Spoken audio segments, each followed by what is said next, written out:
안녕하세요. 오늘은 사람의 기억력과 창의성, 창의성이 어떤 관계에 있는지 내 생각을 좀 말씀드려 보려 합니다. 나는 사람들에게 과거에 대한 기억 방식으로 두뇌에 의한 기억과 육체에 의한 기억, 유전자에 대한 기억, 이 세 방식이 있다는 것을 전에 잠깐 말씀드린 바가 있고요. 그런데 여기에서는 두뇌에 의한 기억 위주로 말씀드려 보려 합니다. 두뇌에 의한 기억은 신경세포, 두뇌의 신경세포 사이의 시냅스라고 하는 그런 회로에 새겨지는 그런 방식으로 이루어진다고 이렇게 말을 하고 있는데요. 구체적인 그러한 과학적인 내용은 여기서는 다루지 않고요. 그래서 어떠한 논리나 사실이나 정보를 두뇌 속에 담아두는 그런 것이 되겠지요.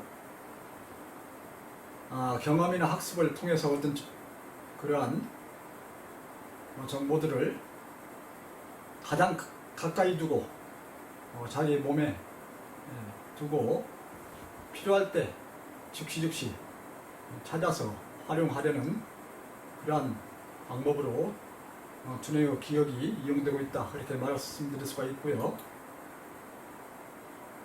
기억력과 기억을 많이 하고 있다 하는 것은 다소 다를 것이죠. 기억력이라 하면 잘 기억하는 능력, 쉽게 기억을 하고 또는 기억된 것을 쉽게 잊지 않고 또는 이들 모두를 갖추고 있는 그런 능력, 쉽게 기억하고 많은 것을 기억하고 그 중에 하나일 경우도 있고 그들 모두를 갖춘 능력, 그리고 많이 기억하면 노력을 많이 해서 많은 것들을 기억하고 있는 것을 말하겠지요. 그래서 쉽게 기억은 하되 잊을 것은 잊어버리고 필요한 것만 오래 기억하고 있는 것을 추구할 수도 있고요. 일반적으로 기억력이 좋다고 하는 것은 빨리 기억하고 많이 기억하고 오래 기억하는 것, 그리고 기억된 것을 필요할 때 쉽게 찾아내서 회상해내서 이용할 수 있는 것, 그런 능력, 그런 능력을 말하겠지요. 그러나 대부분 좋은 기억력을 갖고 있다, 그렇게 말할 때는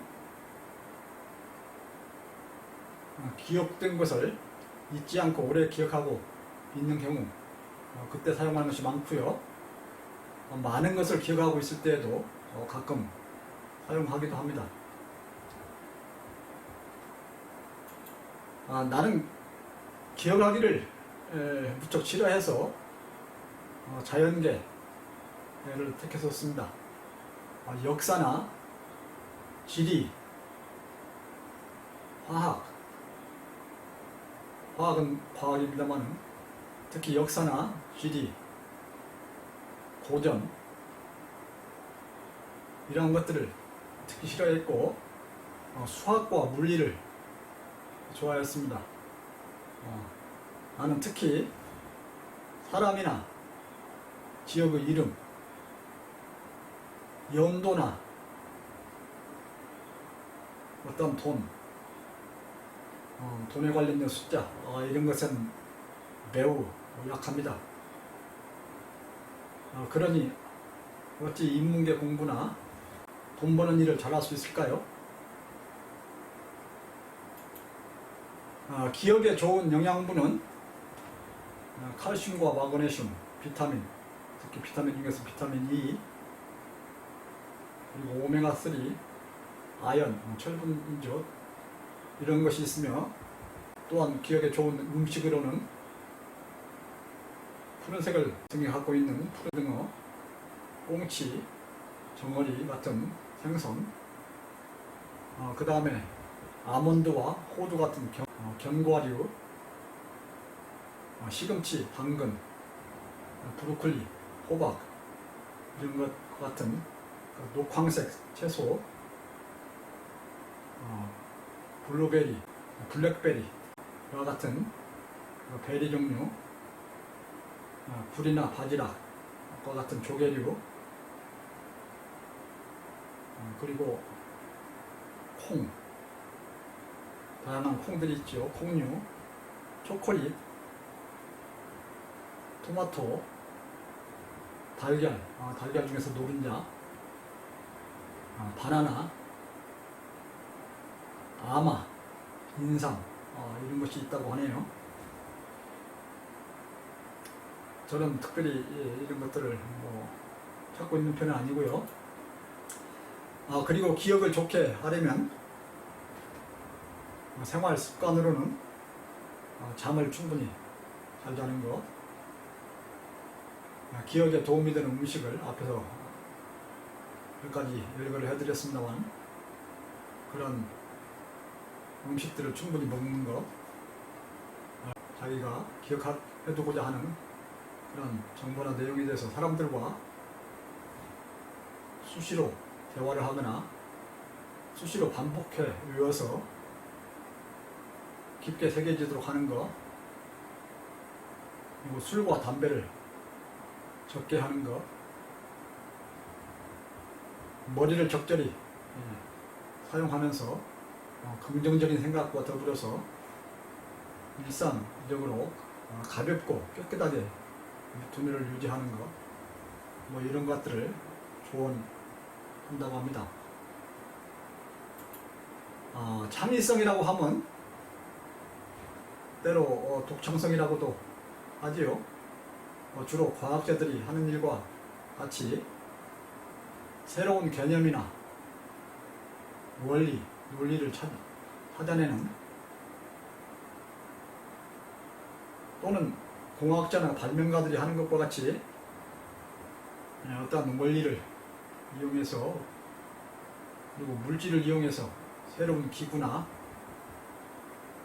물리적 작품들을 만들어내는 것, 또는 문학, 예술가들이 하는 것과 같이 상상 또는 공상으로 문학작품, 예술작품을 잘 창작해내는, 예술작품이라면 그림도 되고요, 음악도 되고요, 연극, 영화도 됩니다만은, 그렇게 그런 것들이 있을 수 있고요. 이들은 각각 발견, 발명, 창작이라는 말로 불리고 있는 것 같습니다. 그래서 창의력이라고 하면 이 같은 창의성을 잘 발휘하는 능력, 그래서 새로운 발견이나 발명이나 창작을 잘 해내는 능력을 말한다고 할 수가 있지요. 그들 모두가 기존에 없었던 것, 새로운 것에 대한 그런 것들인데요. 새로운 것을 발견하거나 발명하거나 창작해내는 그런 데 공통점이 있지요.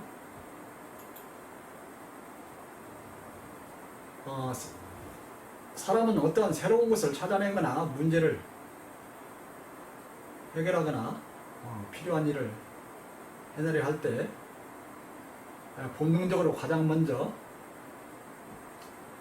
과거 경험이나 또는 책을 통해서 또는 사람을 통해서 들었던, 그래서 두뇌에 기억하고 있는 그런 것들을 먼저 뒤져보게 되죠. 그것이 없을 경우 다시 외부에서 찾게 되는데요. 그래서 경험 또는 기억되어 있는 것은 사람 자체를 형성하면서 계속하여 그것들에 대해서 확장해가고 강화해가려는 그러한 경향이 나타나게 됩니다.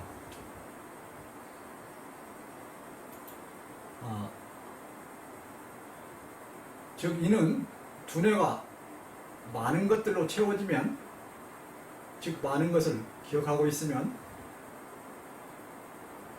그 기억하고 있는 것들 중심으로 해서 그것들이 먼저 사용되면서 득세하려는 그런 특성이 있다는 걸 뜻하게 되는데요. 물론 뇌과학자들이 전문적으로 연구를 할 것입니다만, 특히 중요한 것으로 깊이 기억하거나 반복해 기억하거나 경험을 통해서 얻은 지식이나 정보는 오랫동안 잊혀지지 않고 더욱 쉽게 찾아지도록, 활용되도록 그런 특성을 갖는 것 같습니다. 따라서 기억된 것들은 획기적인 새로운 것을 찾으려 할 때 먼저 앞서서 득세하려 하면서 새로운 것을 찾는 데 방해가 될 수가 있습니다. 즉 기존의 기억들이 획기적인 새로운 생각들로 일어남을 방해하는 것입니다. 이러한 이유로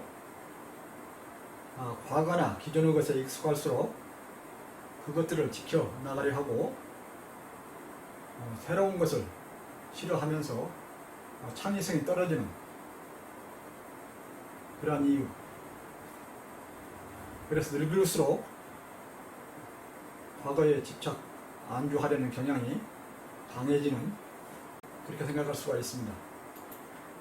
물론 그렇다고 해서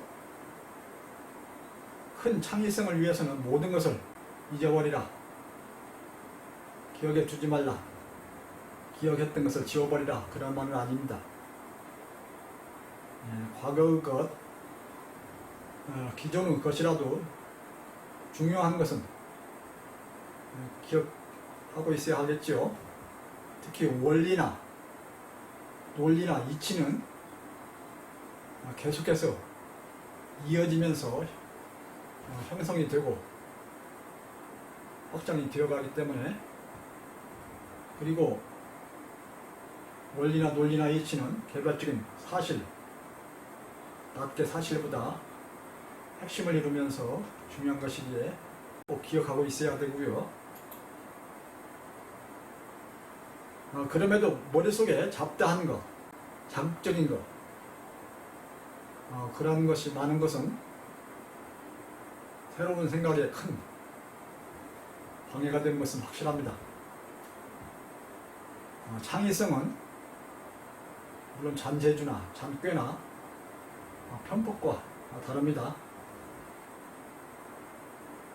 조금 다른 것이 아닌 크게 다른 것일수록 창의성, 독창성이 크다고 하죠. 개별적인 사실보다는 핵심적인 원리나 개념 위주로 기억하는 것이 좋고요. 다시 말씀드리지만 원리나 개념은 수많은 경우 현실 사실들로 실현이 될 수 있기 때문에, 물론 아주 중요한 실현이 되었던 그러한 예는 또 기억할 필요는 있겠죠. 좋은 창의성 발휘를 위해서는 앞에 잠깐 보여드렸습니다만, 특히 머리를 항상 순수하고 맑고 가볍게, 잡다하거나 피로하거나 혼란스럽거나 무겁지 않게 유지하는 것이 필요할 것입니다. 더욱 고유하고 새로운 아이디어를 얻으려 할 때일수록 기존의 것에서 멀리, 기존의 것에서 집착되지 않게 기존의 것을 멀리 놓고 보아야 하는 이런 습관을 길러야 합니다. 어렸을 때 천재성이 많이 나타나는 것은 기억이나 기존의 것에 의존하지 않고 독자적으로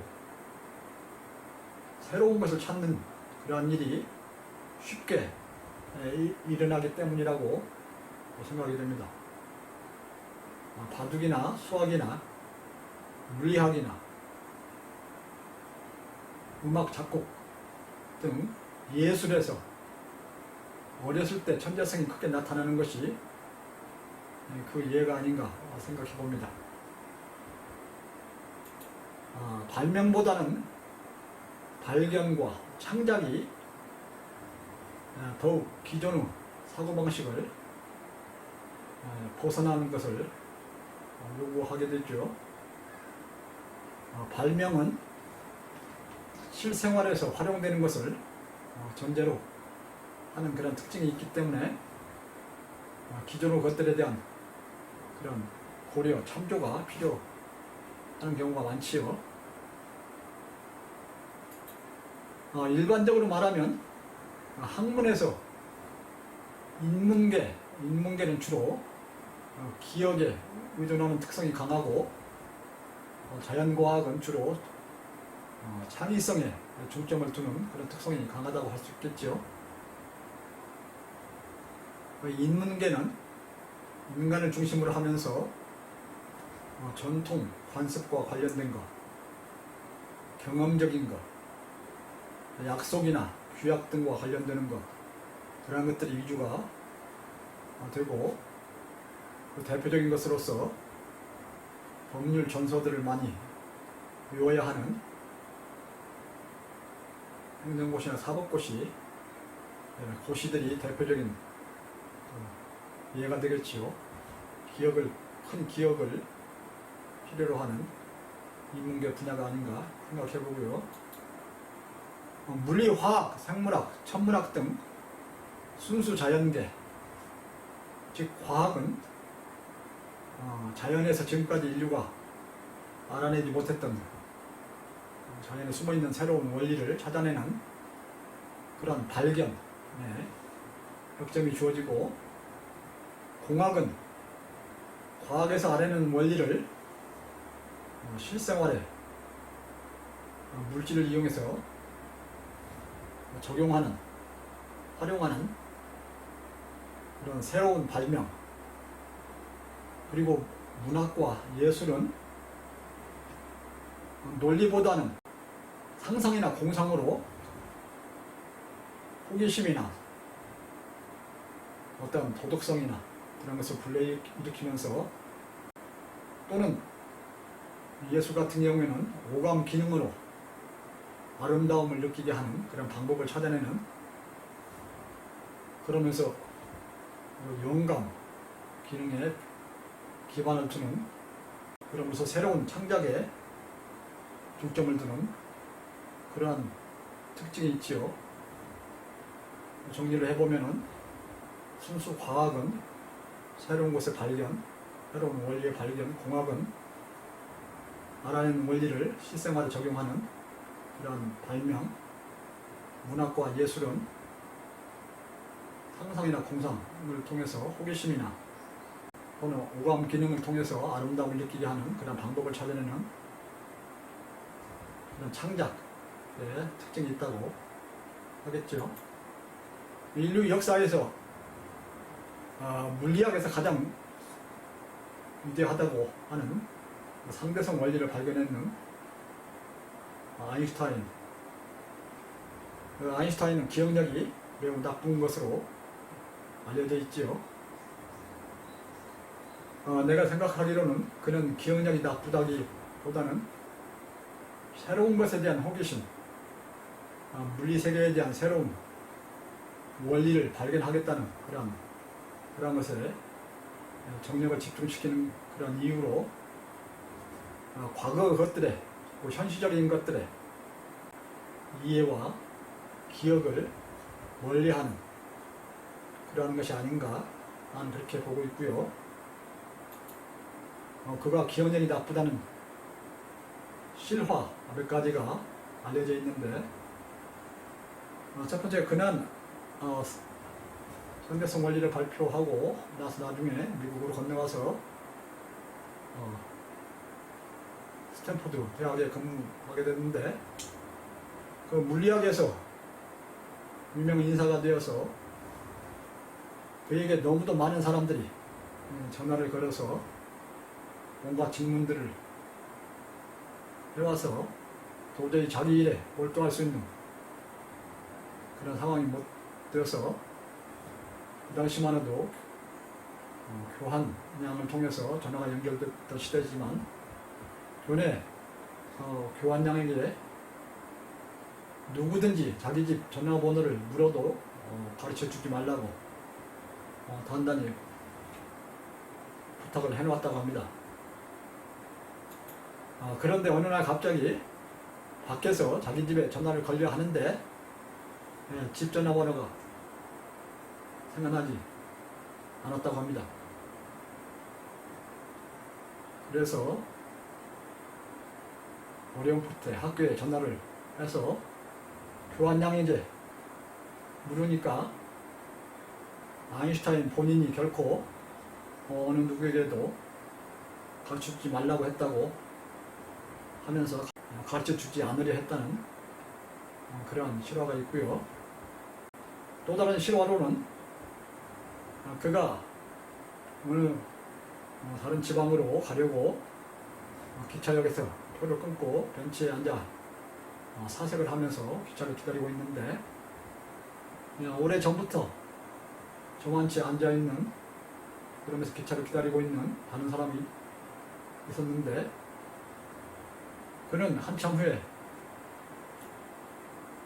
자기가 먼저 기차를 타고 떠나야 할 그런 처지인 줄을 잊어버리고 그 사람에게 아직 차가 오지 않았느냐, 왜 지금까지 기다리고 있느냐고 묻더라는 것입니다. 그는 목욕을 하다가 새로운 생각이 갑자기 떠오르면 벽에 낙서를 해놓는 것으로 유명했다고 하죠. 어느 책을 보니까 아인슈타인 그는 고등학교 때만 해도 학업 진도가 느리고 머리 쓰는 것이 둔해서 어머니가 자주 학교에 불려갔었다고 합니다. 유럽, 스위스, 오스트리아인가요? 스위스 그 지역에서 살았었는데 머리 좋은 천재가 바보로 보이거나 어느 일에 깊이 몰두하는 사람이 바보처럼 행세하는 경우가 많이 있는데 나는 그러한 경우가 아니었나 생각해 봅니다. 고등학교 때 너무 앞서 나간 생각을 하고 현실에 무관시하면서 아주 새로운 것만 찾는 그러한 경우, 현실적으로는 바보로 보이는 경우가 있지요. 아인슈타인 그 두뇌가 천재라는 주위에서 숱한 그런 사람들의 말에 그는 죽을 때 본인의 두뇌를 검사해보고 싶으면 보존해서 조사해도 좋다고 해서 그런 유언을 남겨서 그가 근무했던 프린스턴 대학에서 보존 중에 있다, 그런 말이 있습니다. 평인들은 일반적으로 자기의 두뇌를 30%도 활용하지 못하고 죽는다고 하지요. 두뇌를 많이 활용한 사람, 특히 깊은 생각을 많이 한 사람은 두뇌에 깊은 골짜기의 주름이 많이 만들어진다고 합니다. 아인슈타인은 얼굴, 이마에 주름이 많이 있었지요. 그 이상으로 두뇌에 깊은 골짜기들이 많이 만들어져 있을 것이라 그런 짐작을 해봅니다. IQ라고 부르는 지능지수는 기억력보다는 창의성에 더 주안점을 두고 측정되고 있는 것으로 알고 있는데요. 아주 나쁘기만 한 내 기억력에 의한 이런 기억이 정확한지는 모르나 어느 데이터를 해석해보면 지금까지 인류 역사에서 가장 IQ가 높은 사람은 독일 문학가 괴테로스 250, 그리고 앞에서 말한 아인슈타인의 IQ는 220 정도라고 그렇게 쓰여 있었는데요. 일반적으로 IQ가 180 이상이면 천재라고 부르는 것 같습니다만, 나는 그 IQ를 측정하는 여러 가지 방법들에 대해서 별로 신뢰를 주지 않고 있는 편입니다.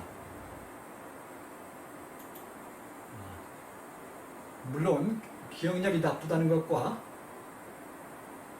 치매기가 있다는 것은 다르겠지요. 과학적으로 잘 따져봐야 하겠지만요. 그리고 기억력은 창의력과 일치하지는 않는다. 창의성은 차라리 본능에 가까우나 기억력은 노력에 의해서 다소나마 향상시킬 수가 있다. 그리고 잡다한 많은 기억은 차라리 창의성, 창의력 발휘에 방해가 될 수 있다. 이러한 것들을 정리적으로 말씀드리고 이번 주제를 마칩니다. 감사합니다.